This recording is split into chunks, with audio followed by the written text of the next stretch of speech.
Every evening the boy found himself returning to the forest, his heart quietly hopeful, yet growing more heartbroken each time Leora didn't appear. He wandered the familiar paths, looking for any sign of the fairy girl he had met. Each night that passed without seeing her left him feeling a little more disappointed. And yet he kept coming back, drawn by the memory of her. He couldn't understand why she stayed hidden, not knowing that Leora was indeed watching him from the treetops, her shy nature holding her back.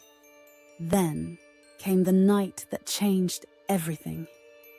That particular evening, Lenora had stayed back in the fairy town, too nervous to approach him. And that was the night the boy wandered deeper than ever before, stumbling upon the hidden fairy town. As soon as the fairy folk saw him, panic erupted. The tiny inhabitants fled into their homes, fearful of the human boy who towered over them. Fairy soldiers quickly appeared, their tiny but fierce presence surrounding him. He raised his hands gently and said, "I'm not here to cause trouble. I'm just looking for someone." When Leora appeared, her heart sank. "What are you doing here?" The boy's speech stumbled, realizing how this may look. I was looking for you, but I'm sorry, I didn't mean to come here. I was walking, and suddenly here I was," he explained. The other fairies murmured, shocked. "He's looking for Leora." And Leora quickly explained to them that the boy meant no harm. Over the next few minutes, she panicked to calm their fears, promising that he wouldn't reveal their hidden home. Leora could only imagine what they were thinking. Leora with a human boy? Shy Leora. Leora beckoned the boy to follow her with a tilt of her head. She led them beneath a giant fern, out of earshot. "We have to talk privately," she said softly. "They're worried about you being here. But I believe you. It's just that at any moment the guards will be back with my father. And I know he'll be furious that we met in secret. And this whole situation can quickly get out of hand."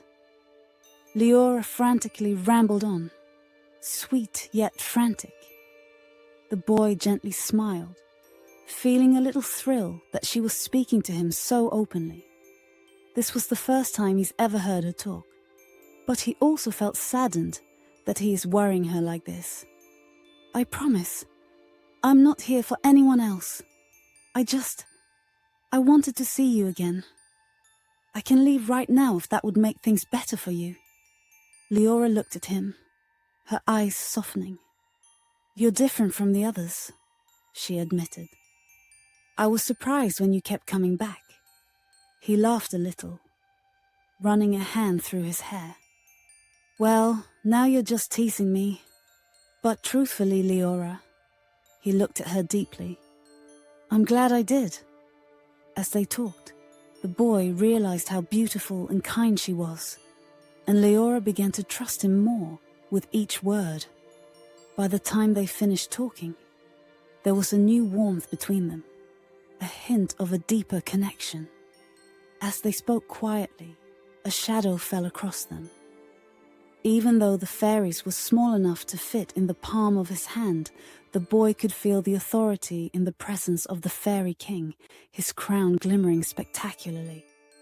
The king's stern voice, despite his small stature, carried weight. "Leora," the king said, his tone serious, "you have been meeting with this human in secret?" Leora looked up. "Father, he found us by accident. He means no harm." The fairy king's gaze was intense as he looked up at the towering human boy. "You must understand the risk, Leora. We have remained hidden for generations due to their cruelty and destructive ways. And for you to be wandering around in the forest with a human as the princess of our domain is completely unacceptable." The boy knelt down slightly, trying to show respect. "Leora is a princess." He had no idea. The gravity of the situation quickly dawned on him. As Leora was about to interject, the boy said, "I promise, Your Majesty, I would never reveal your secret. I'm only here because I want to know Leora. I genuinely mean no harm to the princess or your kingdom. I am deeply sorry." The king studied the boy's face, then looked back at his daughter. "Very well. I will trust your judgment, Leora. But be cautious. You are not allowed to leave the forest or be without a guard." The king looked back to him, his voice as intimidating as thunder. "What is your name, boy?" The words crackled through the crisp night air. "My name is Jasper, sir. Jasper Reinhardt. My family comes from humble beginnings, but were able to attain noble status through trade. I am a squire, a knight in training if I should be so worthy. It is an honor to meet you." The boy quietly panicked, unsure if he said too much. The king stared at him for a few moments with a stone-like expression that was hard to read. "Our high fairy priestess will cast a binding charm on you so that you are never to be able to speak to any human about us or our whereabouts. Only then will I permit you to see my daughter. If you decline, we will cast an expunged charm on you which will effectively make you have no memory of us or Leora." Leora gasped. "Father, maybe that is a bit too much? Possibly consider a gentler charm like—" The boy cut off Leora, knowing that she already put so much on the line to protect him. "Your Majesty," he said, "if that is what it takes, I will happily oblige." He glanced over to Leora and smiled quietly.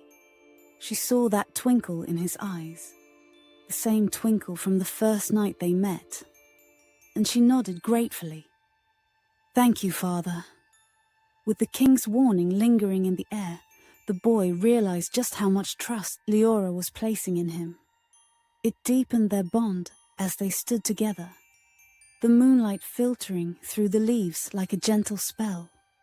As they continued their conversation, the boy finally found the courage to ask, "Leora, you knew I was coming to the forest every night. Why didn't you ever come out to see me?"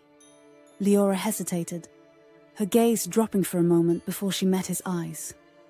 "Because," she said softly, "I was afraid of what it might mean if I—" Her voice trailed off, and then she took a breath. "Jasper, your eyes captured me the moment I saw you looking up at the sky that first night. They light up like starlight." She blushed, unsure of what she was admitting, but the words were out. At that very moment, the boy felt a warmth in his chest. It was the first time he had heard her say his name, and it felt like a spell being cast. He reached out gently, letting his fingers hover near her, mindful of how small and delicate she was. "Leora, I don't want you to be afraid. I just want to know you. Whatever comes next, we'll figure it out together. I promise." Leora smiled, a blush coloring her cheeks. In that quiet moment, with the forest around them and the stars overhead, they both knew this was just the beginning of something truly extraordinary. Thank you so much for listening, and I hope you have a lovely day and night. If you liked this story, please check out our other stories, and maybe consider subscribing for more mystical chronicles. We hope to see you soon, and until then, stay perfectly magical.